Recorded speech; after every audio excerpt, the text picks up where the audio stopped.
My name is Patrick Cloten. I'm from Lyons, Ohio, and am represented in the Ohio House by Representative Scott Oelslager.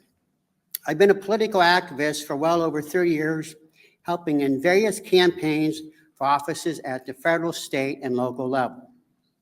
First, I want to thank you for this hearing, and most of all, I want to thank you for being public officials. Yours is not an easy job.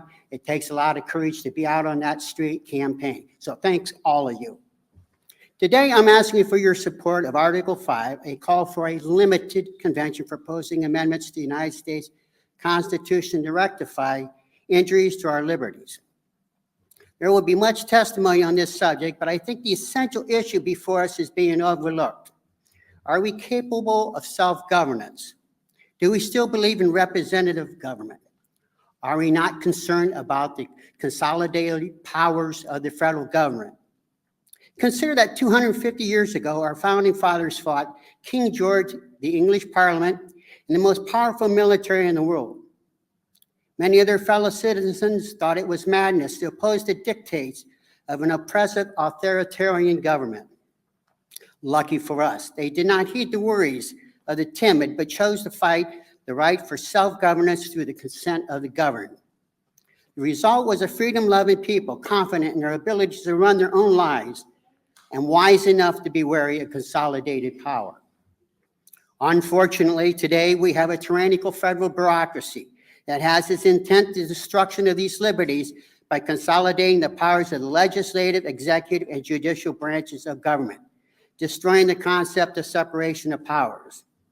This principle of separation of powers and the consent of govern are essential concepts to ensuring our freedoms. Consider first, federal agencies write the rules, which is a legislative function. Secondly, federal agencies enforce these rules. This is an executive function. Thirdly, if you disagree with these agencies, they will drag you into their administrative court. They will tell you why you're wrong, potentially fine you and or throw you in jail, which is a judicial function.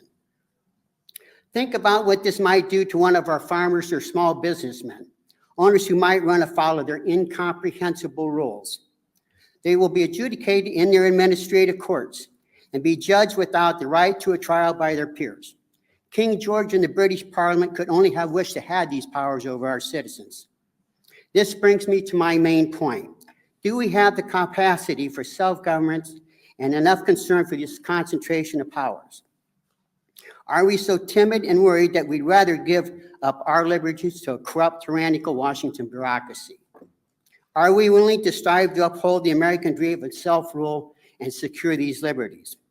I'm sure you've all heard of Elizabeth Paul when at the Constitutional Convention, she seen Mr. Franklin walk by, and she says to Mr. Franklin, "What kind of government have you given us, Mr. Franklin?"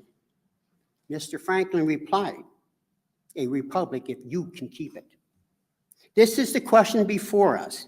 Do we continue this process of creating a more perfect union?